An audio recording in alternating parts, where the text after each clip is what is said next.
this is a little bit different than what we normally do. Normally we invite you into the kitchen of my house and we have an interview, but we're so happy to be in this space. Marshall and I just said we could get used to this. Oh, yeah. It's pretty comfortable. And you've got, a professional tech like Mason helping us out. That's right. Yeah. Yeah, if someone could have showed me 3 years ago that Right. We could do this? Yeah. Yeah. I'd be like, Yeah. A nice comfortable chair. that doesn't look like Right. my artistic life. Yeah. Exactly. Welcome to Bon Park. Welcome to Bond Park. Welcome to Bond Park. Welcome to Bond Park. Welcome to Bond Park.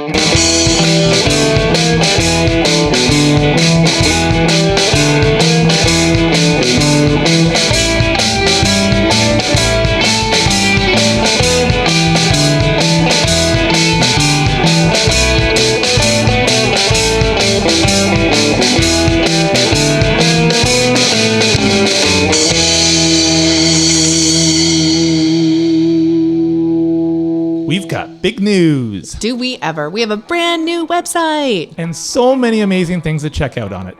bondpark.com. What can we find there? You can listen to our episodes right on the site. You can check out the Bond Park community blog. You can find out how you can partner with us. Oh, and the shopping. We have so much fun merchandise. I'm going to buy myself the I'm the Marshall Ward tote. Me too. bondpark.com. Check us out. All right. Welcome to Bond Park. I'm Sarah Geidlinger. And I'm Marshall Ward. And I'm Mary Chevreau. I'm the CEO with the Kitchener Public Library. Thank you so much for joining us, Mary. We have been waiting to talk to you for quite some time. We run into you here at the KPL very often. I just really want to take a moment to gush about Kitchener Public Library. Not only do we immensely appreciate your support, everything that we see in this space, we get excited about. It's not just a library, it's a public space. It's more than books, but your books are still here. We were incredibly impressed with how you helped children access online learning during the lockdowns, how you, in the middle of this time, built a bigger studio, bringing in more equipment, more technology down here in the Heffner Studio. You got this new listening library, and we were just talking to Nathan about the record lathe, and your programming is just busting. Like, there's nothing else like this in town that is offering this level and volume of programming. I don't think that the KPL is offering. Way to go. Well, thank you. I'm glad to hear you say that, actually, because sometimes I think we feel that no matter how much we promote it, no matter how much we post on social media, sometimes that word doesn't get out. And we are always trying to reinvent how we talk about our space and how we talk about our programs and services so that people do hear about them and want to come in and want to be part of this community, which is, of course, this community, but also the broader community of this region. So what I think is really important there, because Marshall and I feel the same way about our show. We're not the Kitchener Public Library. We're, Bond Park Podcast, but we feel like we create this amazing content and we talk to these incredible souls in our community, and we put it out there and cross our fingers. Right. Hope someone listens. And we've had great feedback, and we've had great numbers and metrics and all that kind of stuff. But you sometimes think you're shouting into the wind. Is anybody out there? Like, I make this motion to Marshall sometimes where I put the palm of my hand out and below, like, there it goes. I hope that somebody hears it. But this is where I think your background really comes into play.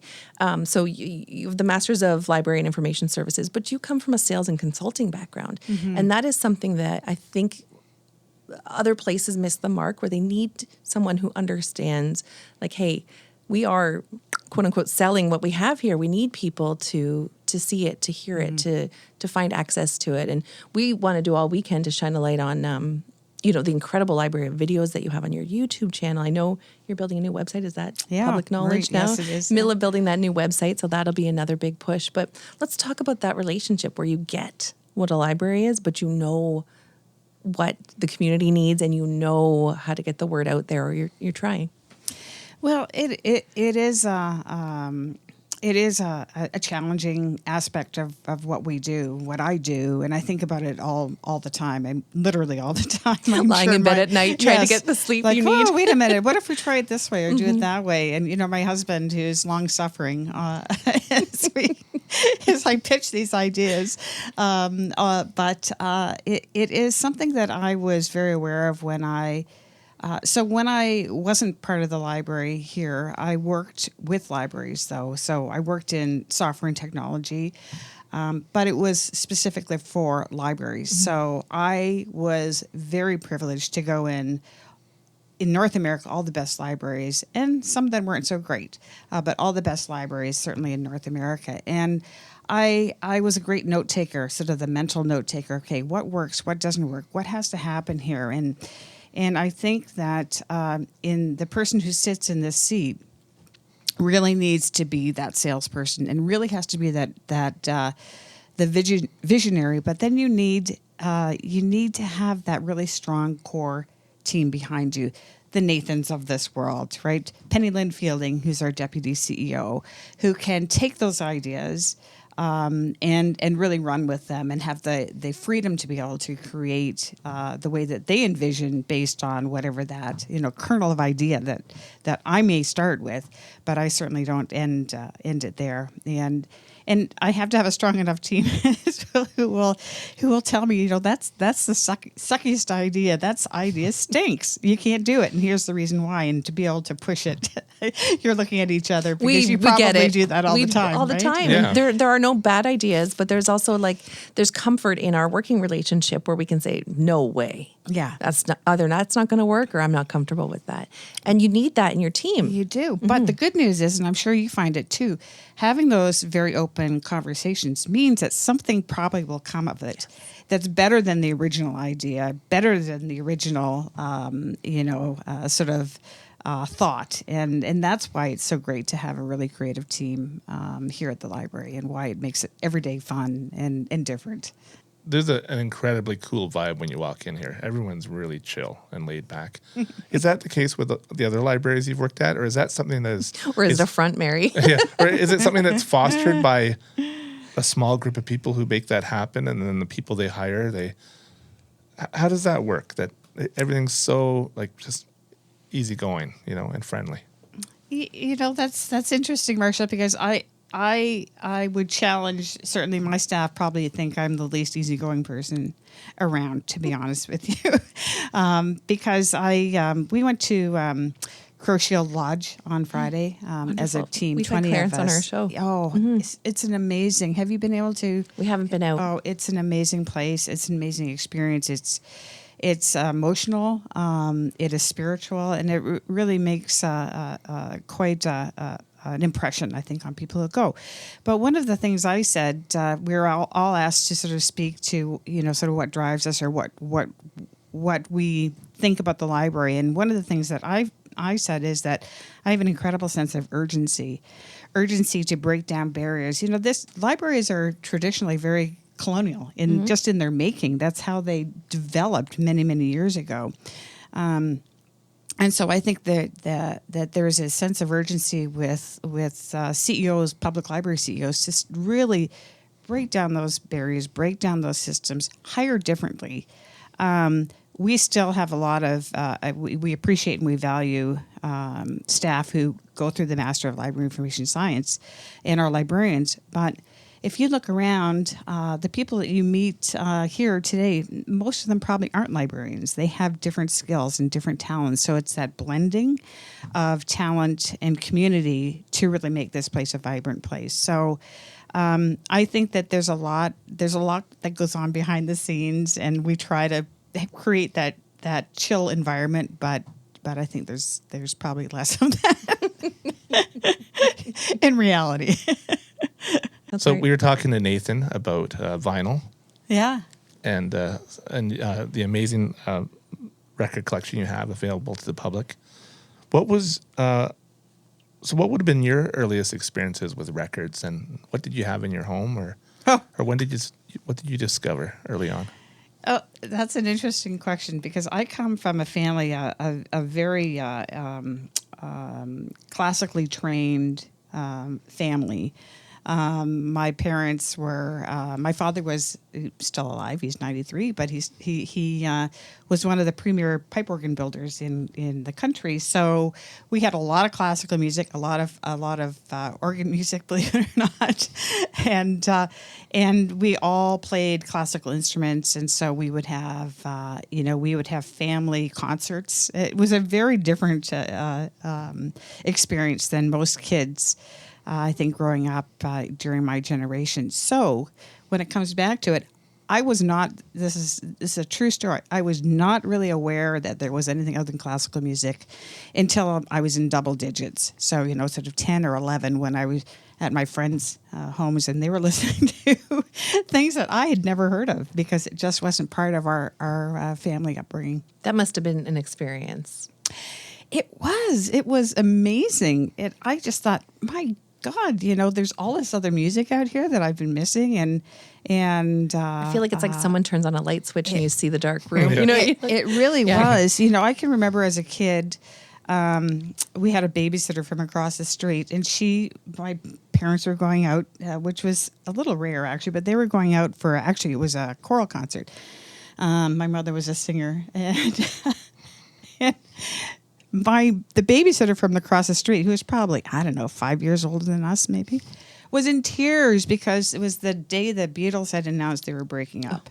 And we were like, what's going on? Why are you so sad? Whoa, the Beatles, their band is breaking up. So I have a very clear memory of that. Of being so out of what's going on? This is a whole world I have never heard about, and it's obviously affecting this human. It's always the babysitters. I remember the first time I saw U2 on TV was at Live Aid, the Live Aid concert in 1995. And I was at a friend's house, and kids, you'd glom on to the neighbor's babysitter if you'd be over at your friend's house. There's this cool teenager with pierced ears and like a asymmetrical haircut in the 80s. You're like, well, this is happening, right? But I remember she was enamored. She wasn't watching us at all. She was watching U2. So I was watching her watch U2. Oh. And I thought, what is this? Right. What is this? Yeah. And I'd never seen something like that before. But it really, really gets burned into your memory. It does. Those moments really do. And people will ask me, which is somewhat embarrassing, what's your favorite live concert? I'm like, what? My mom in the kitchen? I don't know. I don't know. Like Bach? I don't know. It was a great performance, but yeah. So slightly different, I would say, experience as those formative years. But great. And I wouldn't change it actually for the world, because what we learned through that sort of classical eye and ear and sense really was such a foundation, frankly, for everything else that you hear going forward. You can understand, how somebody got to a particular chord or a song, or you think, oh, wait a minute, that person basically stole it from the Baroque era. And I've heard it before with maybe a slightly different beat. So it's really fascinating to have that as a sort of that foundation.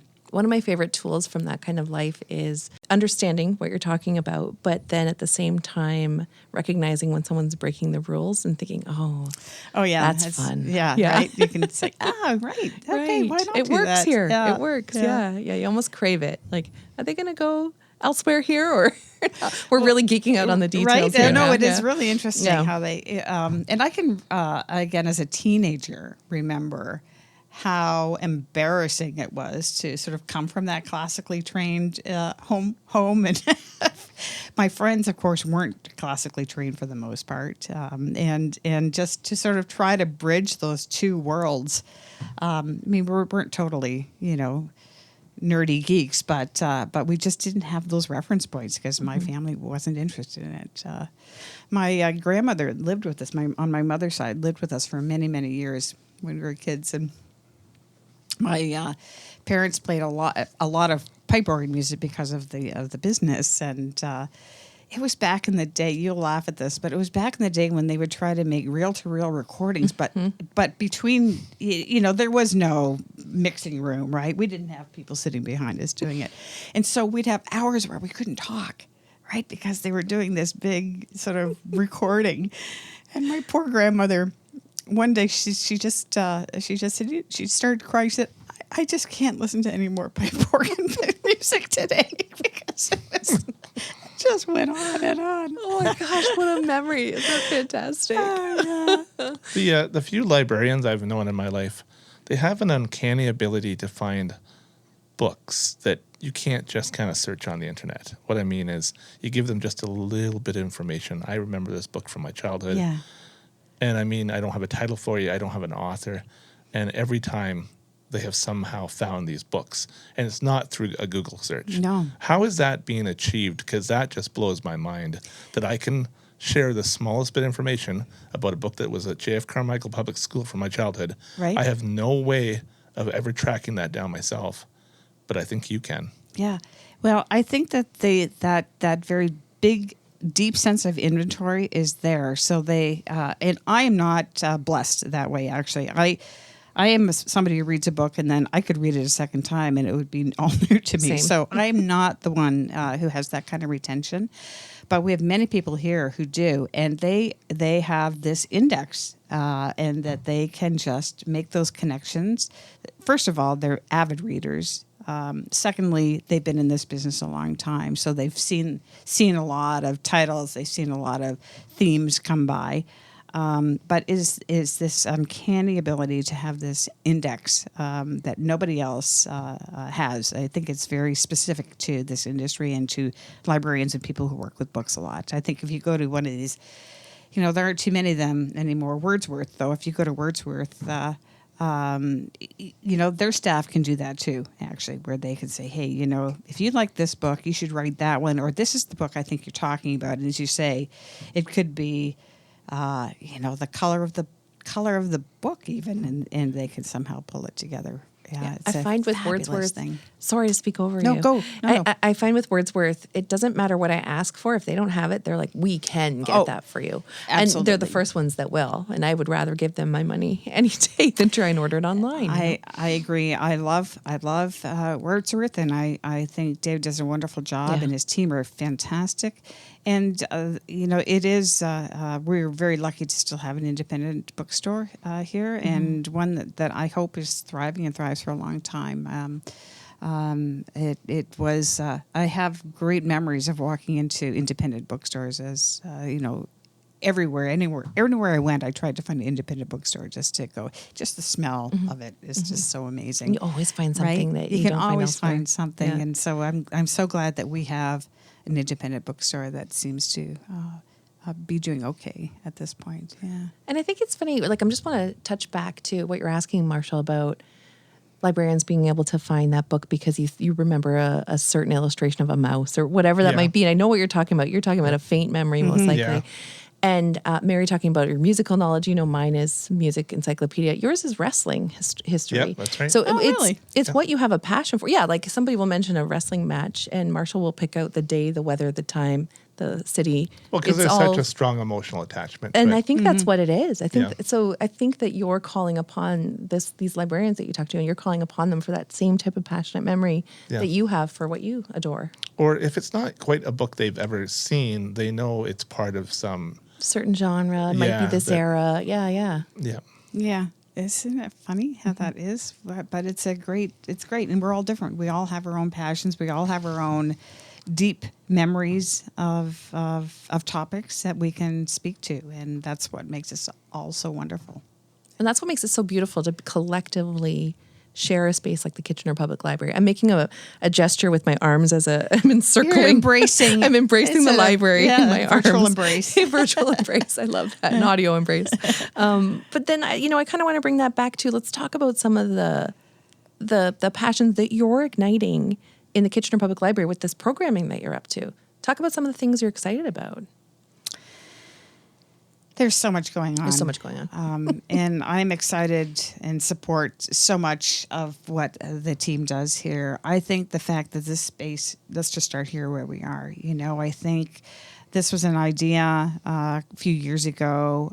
Didn't know whether we could pull it off, but we've been able to bring really talented staff in to make this a space that is like no other.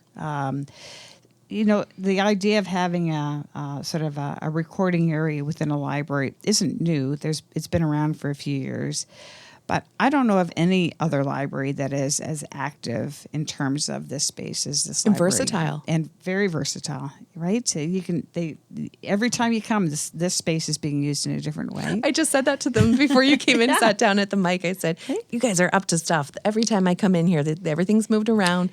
There's a new setup, and it's exciting. It is always exciting. And so I am very, I can't say it often enough, is that these spaces and the programs are the way they are because of the team that is here. And so we're very fortunate that, a success breeds success in a way. So people see what's going on. They want to be part of it. I see it in the sort of the next generation of employees and librarians, that there's a real energy to innovate in a library, and still, yes, we are still, as you say, we still have books, and we're always going to have books, and we have a massive digital collection. We have a lot of people who use ebooks and audiobooks extensively, and they don't necessarily read print anymore. We have many people who feel the exact opposite, by the way, who they like the tactileness of a print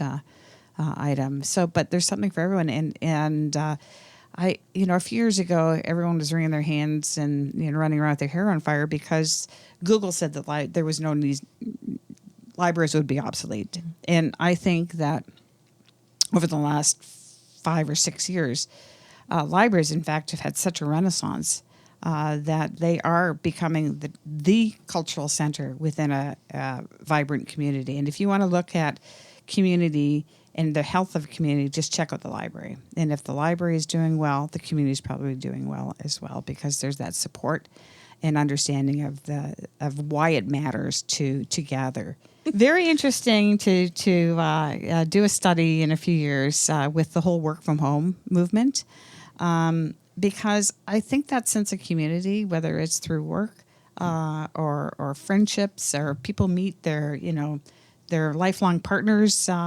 through employment usually or often, and I'm going to be really curious to see how this lands on the other side, because I think that we're not doing anyone any service by working from home and having that very isolating. Some places don't even have an office anymore, to go to. So I was just talking to a former colleague who has started a great little business in the States, and they said, well, we're growing leaps and bounds, but we're really struggling with how to create a sense of culture, because there is no play. Everyone works remotely, and half them have never met. Certainly in person, they meet virtually. So I think libraries are going to become more and more important to people's lives, because it's one of the few places there's going to be left where you can actually come together and gather. When I think about the longevity of libraries and the future of libraries, I think about where I'm optimistic is the video and DVD rental stores. They came and went. But those places don't have time-honored traditions that span decades like libraries, right? And you uphold those traditions, don't you? And then I guess what you do is, with your team, you reevaluate, how do we stay relevant? How do we stay relevant? And you change with those. Isn't that the combination to long-term survival, is both honoring time-honored traditions and constantly not just picking up new things, but reevaluating if what you were doing all along the way was the right way to do it. Right? Yeah, I think that's actually very true, Marshall. I think that we do honor some of these traditions, and but we also know that in order to remain relevant, we have to change and we have to evolve. And so I think that some of the things that we're addressing today are, again, I think truth and reconciliation is a really big component, and I think libraries are here to play a very important part to that. I think that ensuring that as our communities change, that our staff represent the community, and that is always evolving. Maybe it didn't evolve, in the 50s and 60s very much, but it certainly is now evolving. And it's important for us to keep close and make those relationships and bonds to partners outside of maybe what is our comfort level even, and so that we can change our programming, change our services to reflect the needs of the community as it evolves. So yeah, it's the beauty of this work actually, Marshall, is that every day is a new day. There is never a day that is the same here for anybody. I bet here staff would say the same thing. I want to tell a quick story, which I think I told you upstairs when we had our first meeting, which is, and Marshall's heard this story so many times. Well, how many of you heard my? Times have you heard my I know, but I love your stories, Marshall. And this one is, I got in trouble as a teenager numerous times because I would come home, I would miss the bus I was supposed to take, and I would come home, and I lived up in Forest Heights, so it would be that Queen South bus I would have to take. It takes a while to get down to the terminal and off. And I'd get in trouble for being late, and my parents would say, "Where were you?" I'd say, "I was at the library." Me and my friends were here. We were looking at books. We were looking at reference books. We'd each just take a section and chill out. And we just found solace here, and it was the place for us. It was the place for us to come. And sometimes I missed that bus because I got, consumed by whatever it was I was into. I remember flipping through like the large illustrated guitar books or, books about the Beatles or whatever it is I was into that day, and I was art books. Oh my gosh, some of the big stuff upstairs. And I was in trouble, and they just assumed I was lying and never told them the truth. But I was actually at the library. Mary should have said, "Who are the Beatles?" Yeah. Well, exactly. I said, "Who? Beatles? Who? Beatles? What?"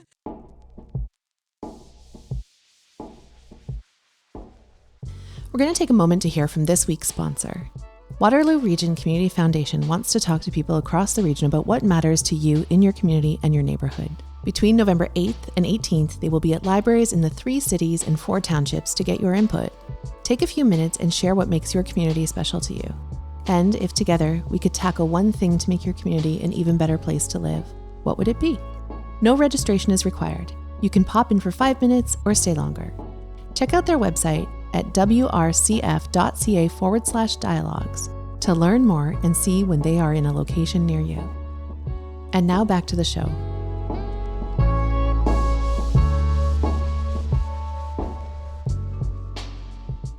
I'm Matt MacKinnon. I'm the manager of events and live studio production at Kitchener Public Library. Matt, I am often in this space. You're so gracious to have me here. I call it my happy place. I love meeting new people who are working in the studio. I love talking to you. You guys have helped me make numerous things here. I'm always excited about what you're up to. I always want to know what your new gadgets and toys are. I mean, just first of all, thank you for having me here. I also am a huge fan of all the programming, which I keep talking about. You guys are doing incredible things. I'm seeing things pop up all the time, constantly on the YouTube channel that are, new content that you've made that I hadn't even heard of. It just makes me so excited. So just thanks. Well, you're welcome. Yeah. And interview. Yeah. All right. And that's a wrap. All right. Do you not find that if you met somebody who hasn't been here or hasn't been here in years, there's probably a lot of people out there who have antiquated ideas of what a library is, right? And they don't realize, wow, they've come a long ways, especially KPL in the last 20 years, eh? I'm talking about arts and culture. Do you find that? Yeah, we get people in here quite regularly that we sort of shift their perspective on what a library can offer now. And it's not only like what I do in Heffner Studio or with our events and that, it's throughout the library in terms of the space itself. And Central in particular is kind of blessed with just how, the large reading lounge and just a nice, community space. And then the amount of programming we offer and the number of stuff, of resources we offer. And, apart from books that people can check out, musical instruments, hotspots, I can go on and on. So, we're, one size fits all. And yeah, we always love to welcome more people in. And because the space looks as amazing as it does, I'm sure for most people it validates the art they're trying to make, right? Like when you're here, you feel like empowered, like, yes, like this is the kind of space artists should be able to make work in.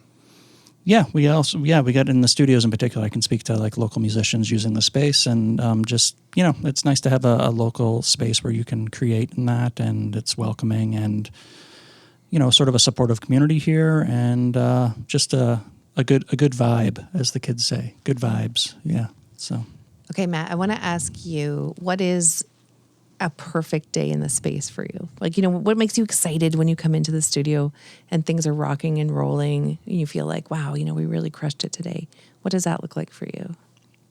It can be a little thing of somebody discovering the space and realizing that they can sort of create and do things, and just, we have guitars we can play here, we can record here, and just sort of setting people up with that and the excitement they bring to the table. And also our programming we offer some really, really great programming. So I'm very fortunate to have like some very, very smart staff that are much smarter than I am.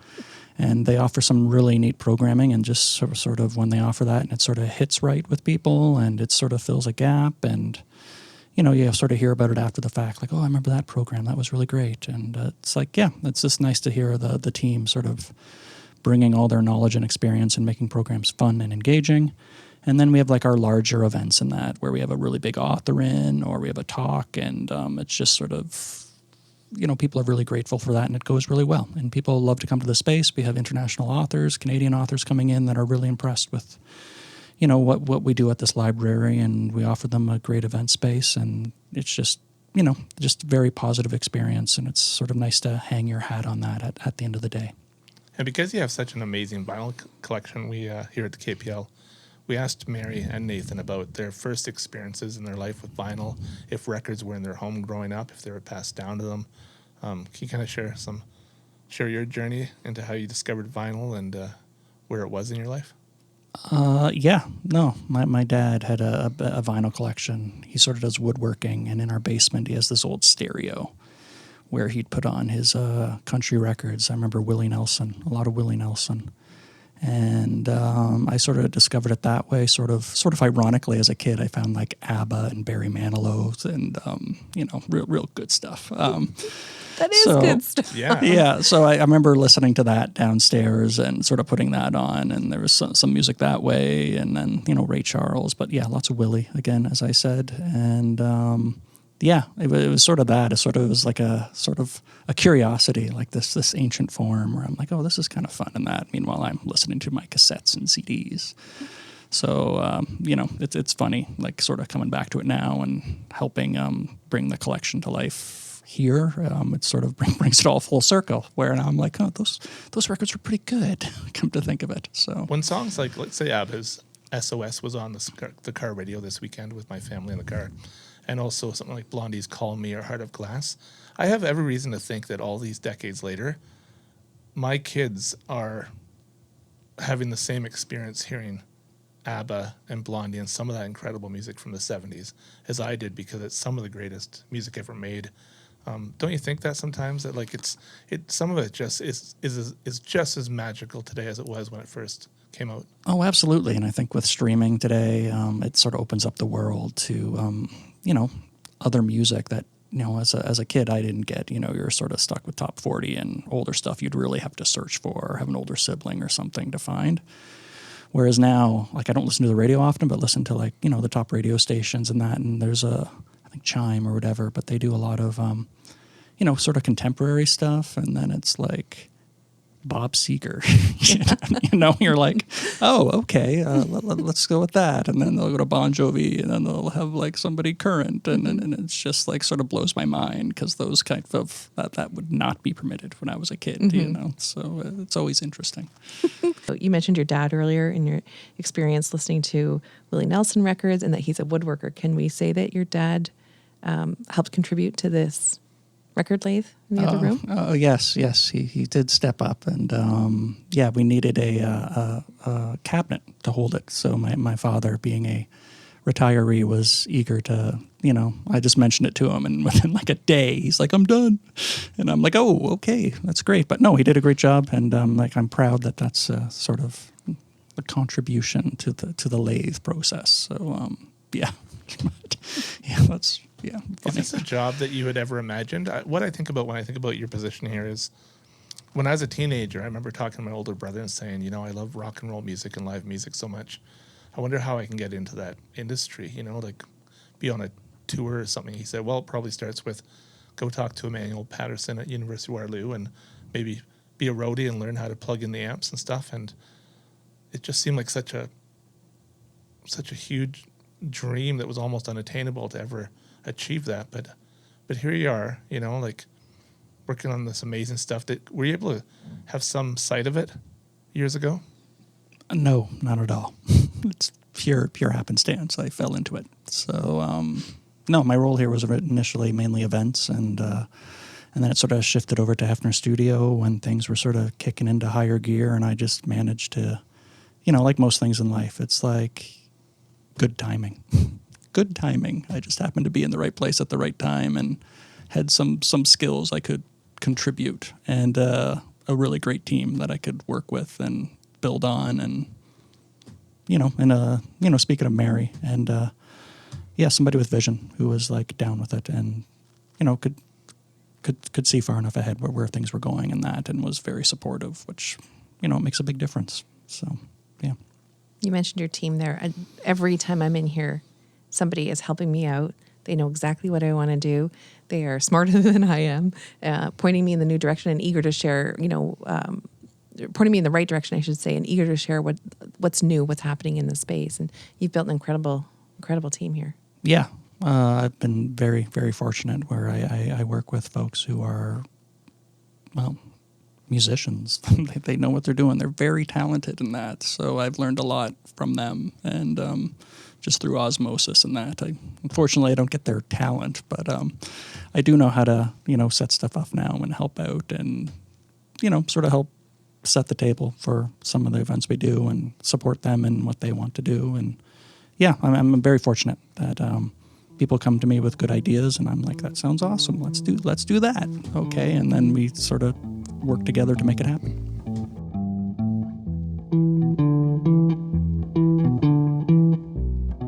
My name is Nathan Stretch, and I'm the Division Manager of Community Development at Kitchener Public Library.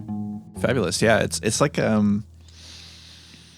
programming explosion right now. Yeah. This is my first post-pandemic September at the library, and apparently this is like programming time for the library. Everybody jumps back into, yeah. So in fact, today is the start of fall programming, and from my point of view, as a person who works in community development, wherein like events and marketing, fundraising and studios fall under that purview, supporting and watching the media team, the marketing team, kind of deal with that onslaught of fantastic programming has been amusing, a little bit stressful, but also speaks to a bigger picture, I think, of what you guys are getting at, that it can be a little bit overwhelming to navigate sometimes all the amazing things that happen here at Kitchener Public Library. And it's like what we do. We're making this great community show. We're hoping to shine a light on. We're actually hoping to invite people to share their stories on our show, and then we sort of put it out there and say, I hope people find it. That's that reaching people. That's always been a hard part for us too, as well, Marshall. Mm-hmm, for sure. We have some. I'm not sure if you did. Mason show you the record lathe that we have?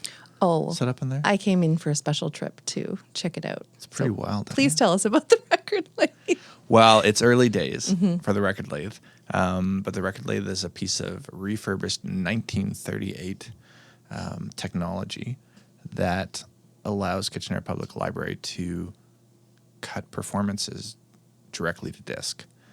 And so the key concept here is actually a content creation concept. This idea that we would bring in people into the studios. We're sitting in a studio. It's beautiful. It's sound treated. It's got light. It's got air. Kind of unusual for a studio, and I've been in many. A very sustainable place and friendly place and good sounding place to come and perform. That will capture those performances through the box, right through our high-end technology, and then cut them straight to disc. And those discs from those unique performances will go in our record collection. And if you have a library card, or even if you don't, you can come in and listen to the records in that unique collection right here on our listening station. So I was checking out this piece of machinery, and it is gorgeous, and it's got that wonderful old-timey feel that I think of like my dad and uncles and their outboard motors and airplane parts and all that kind of stuff that was always hanging around our garages. It's incredibly fragile, but at the same time, super powerful, right? And what are you hoping? What would an ideal record Lays day look like for Nathan Stretch? Oh, an ideal day would be, I mean, you got to start with the right person in the studio or the right group. And we've done really well at the library attracting big talent to Kitchener Public Library. And that's not our focus, but it's part of our focus. You know, we want to create inspiring moments and show how a space can be used at a high level to pass on that knowledge, information, and inspiration to everyday users of our studio who are, you know, whether I know exactly who they are or not at any given point, are producing amazing local content in here every day. So the ideal, boy, it's hard for me to put I guess the ideal performer for me off the top I would love to host Feist in the space. She is a great performer and she does unique performances every time, and she can perform with huge dynamic range and control with just an acoustic guitar. And her music holds up over time, and she's award-winning and she's venerated and she's friendly. I've met her. So I would love, say you had Feist in here and she came and she performed a couple of unique songs that we would capture digitally, both with film and with audio recording. We'd make sure that song sounds great, and then we would cut it at that exact moment, either while she's performing it or shortly after, directly to record. So that would be amazing. And she would go home with a copy, and we would put a copy directly into our record collection for everybody to enjoy. And then another part of what we're trying to do with the record lathe is that we would create a third copy and potentially auction that copy out into the community. And the concept is to support, which is true of all of our fundraising activities, to support emergent and unique and new and exciting community programming for the people that live, especially in downtown Kitchener, but also near the community branches. And particularly, we'd like this fundraising from this project to go towards our partnership with the Mel Brown Festival. So this concept that, you know, music supporting music, but also music supporting equitable access and celebration of Black excellence in our community. What was your introduction to vinyl? Like sometimes it's an older sibling passes it down, or you come upon it in different ways. What been your first experiences with records? Oh, vinyl was ubiquitous in my home from as long as I can remember, and I remember lots about vinyl. I remember that I had access to our record player, and that was my father's record player that he had purchased with some research, like extreme research back in the day. You know, he was pretty obsessive about his phonograph machine. So that was that, and that's still the record player actually that I have today. So he passed it on to me eventually. But as a child, I had access to that record player, and it smelled good, and it felt good, and the music was warm, and it was tactile, and I could lay the needle down, and we could listen to kids' records, or we could listen to the vinyl collection of my parents, which is mostly Canadiana and folk music of the era. And I don't want to overemphasize the fact that it's very tactile, but especially as a child, like when I think back to accessing music on vinyl, it was very place-based, right? So the record player was inside this like wooden entertainment unit in our house, and you would kind of gather around that space. But I remember also the smell and the feel. I remember the dust on the jackets and occasionally on the record player itself, because I know I can still see how the light hits it or would emphasize those pieces. And those are kind of indelible memories. Like they're very in my bones. It's so interesting you mentioned children's records, because I think that's something we forget. Like for me, I just remembered, oh yeah, all those Sesame Street records I listened to. right? And those record covers you could gaze at for hours. Yeah, my kids listen to the records that I listened to when I was a kid, and they're still good. They still play. So that, and there's a big gap there, I think, where I was more transient, where I didn't have a record collection, right? Where I was moving from place to place, and with the advent of CDs and cassettes, or before that, as well as then the proliferation of digital music. But record collections or vinyl can also suggest permanence, and maybe even, like, I don't want to go too far into this, but maybe even safety, certainly security. To have a vinyl collection is to have space to store your vinyl collection. Yeah. And I think the library does a good job of bridging that gap to say, here's a vinyl collection that's in a safe place, that's in a stable place, that's in an accessible place. And whether or not you have that in your life, you can come and access music here.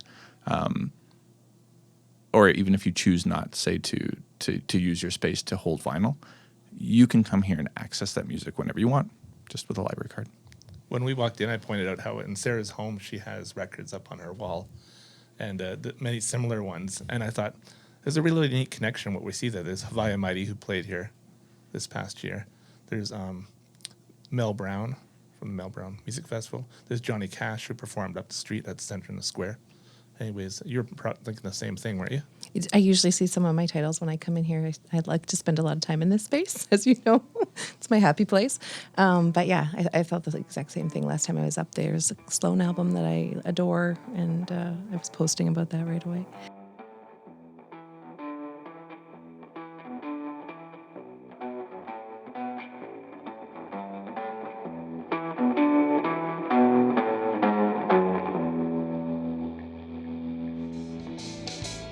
Bond Park is made possible with the support of the Kitchener Public Library and the Kitchener-Waterloo Community Foundation. Our show is produced by Sarah Geidlinger, And Marshall Ward. with audio engineering by Sarah Geidlinger. Bond Park's original music is by Alan Lung.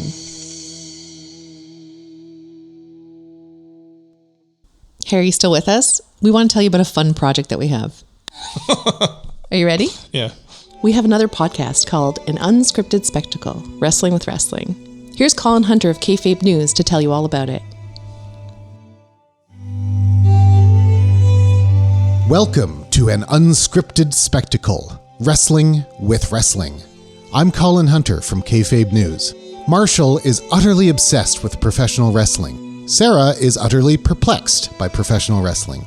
On each episode of An Unscripted Spectacle, Marshall and Sarah talk with a different guest from the world of wrestling. Promoters, referees, journalists, and current and past stars of the Squared Circle to talk deeply about the strange magic of professional wrestling that has enchanted Marshall his whole life.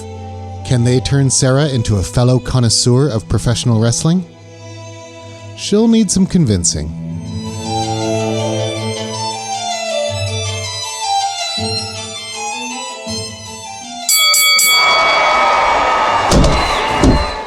I find out who Jimmy Corderas is. Who the heck are you? Oh, well, that's a good question. For those who don't know, I spent the better part of over 2 decades working in WWF/WWE, mostly as a referee inside the ring. I have the honor of meeting the magnificent LuFisto. I heard that you were described as the first lady of hardcore. I've just recently found out what hardcore is. Yeah, thanks to Madman Pondo. When I've learned that I was going to be inducted, it was like, it is now my time to tell the story of women's wrestling. Because so many times I've heard, oh, this is the first time this happens in women's wrestling history. And I'm like, no. I learned all about the storytelling and writing process from Tom Casiello. Yeah, I was in soap operas for 14 years. I was at Young and the Restless last. That was from 2009 to 2011. And so I thought, I'll go in for the interview. I'll be honest with them. If I blow it, I blow it. Not the end of the world. And I was there for 6 years. And I rose up the ranks to managing lead writer. And it was the most insane time period of my entire life. I got a new skincare regime from RJ City. Checking out your hair, and I wish that mine looked like yours. You have beautiful locks. Thank you. The secret, this isn't a plug, it feels like an endorsement, is aloe vera. I have it here. I put it on my skin. I put it in my hair. I use like the gel. I put a couple drops of peppermint in. I have a plant right there on my Good. fridge. Cut it open, squeeze it out, and put it, honestly, wherever you want. It's good for you. I find out that Colt Cabana is just famous enough that he can still buy groceries. And Tyson Kidd tells me all about the People's Elbow. Who knew? Basically comes to a complete stop, then brings his leg over the guy like he's going to do a leg drop. But the leg like keeps circling past the guy, and then he drops an elbow on the guy. Oh, and the elbow represents like all the people of the fans? Like he's been voted, he's going to drop this elbow? Well, like he started calling himself the People's Champion, and then that move just became the People's Elbow. And then there's also, as you know, there's the People's Strudel. Yeah. I mean, there's the People's Eyebrow. There's a lot of the people. Got a lot of people. So check out an unscripted spectacle, Wrestling with Wrestling. Available anywhere you get your podcasts.